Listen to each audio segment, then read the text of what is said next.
No surf, no high tide can reach its young. But now they face a new danger. Stray cats.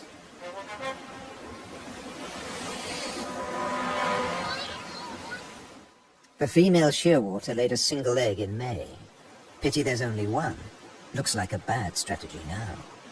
They can't adapt to an unwanted gift brought by humans.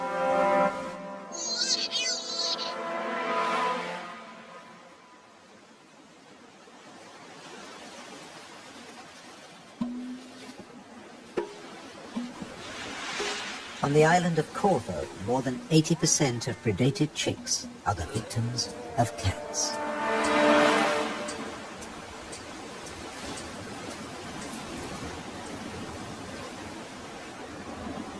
There's nothing the adult birds can do. They spend the whole day out over the sea.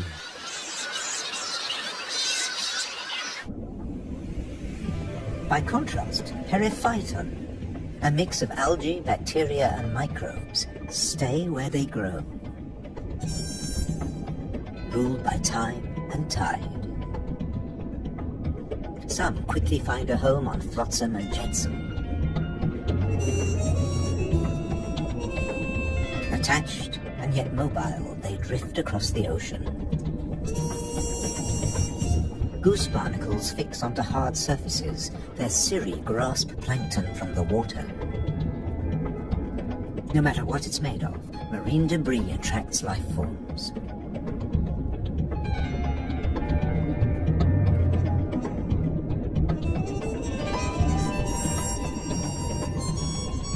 One of the ocean's fastest swimmers likes to stay close to flotsam, the mahi-mahi.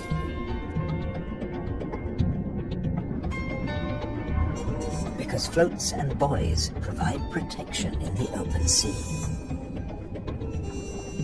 Some species may have survived ocean transfer as passengers on floating debris.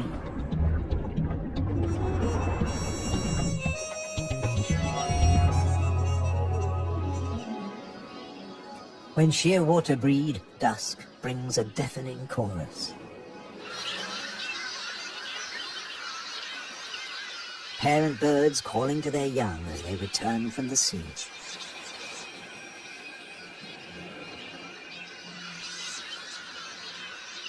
The birds recognize each other's cries. 75% of all the world's shearwaters breed in gigantic colonies on the Azores.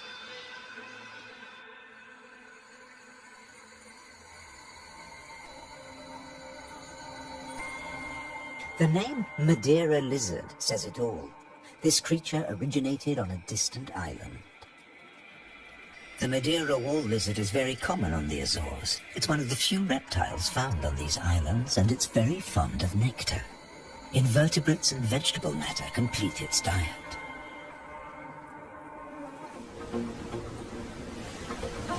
Just across the bay is the domain of a giant.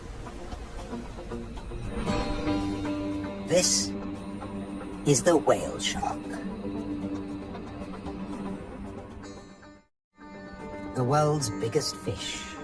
That's what 12 meters of muscle and cartilage say about the whale shark.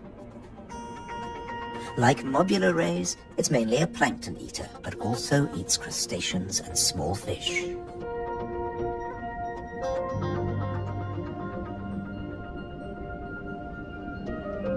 The rays' rolled fins on their foreheads direct the plankton into their mouths.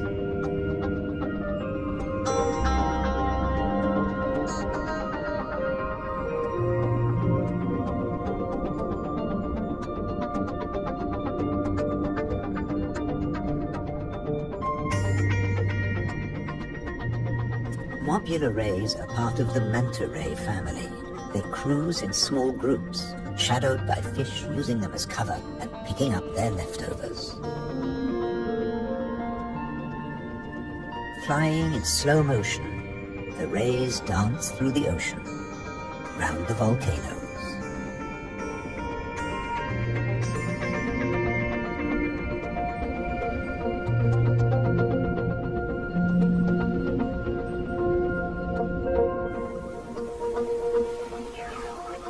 above, there's something stirring on the cliffside.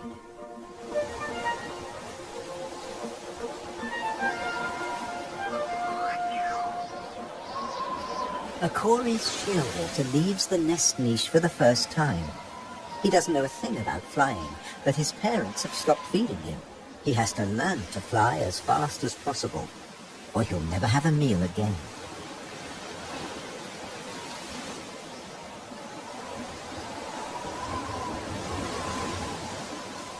He needs a takeoff point with a fair wind.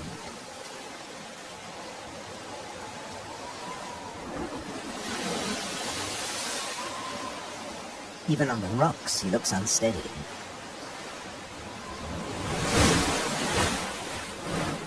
A fellow shearwater learns the difference between flying and falling.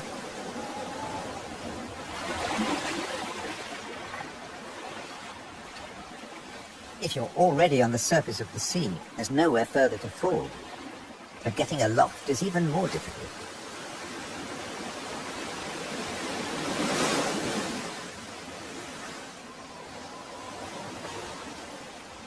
Wings over water. That's the right idea.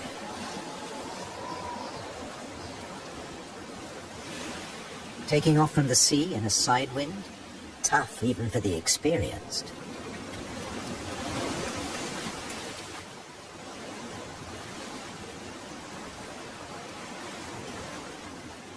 It's now or never.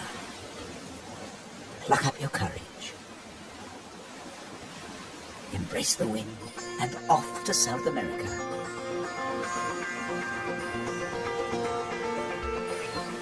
On the Azores, you're either coming or going. In December, with the shearwaters long gone, male sperm whales are returning from their feeding grounds in the Arctic waters. They meet males who were too young to make the journey, and mothers with their young calves born while they were away.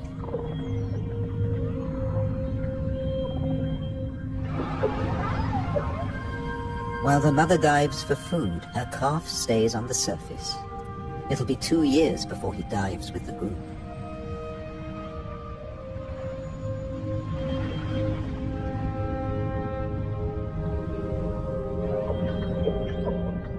The whales will seek giant squid at a depth of 1,000 meters. At 18 meters and weighing in at 50 tons, sperm whales are the world's biggest toothed whales.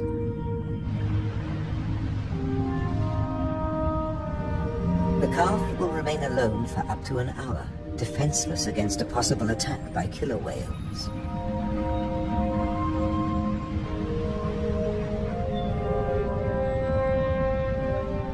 Finally, the group return from the deep.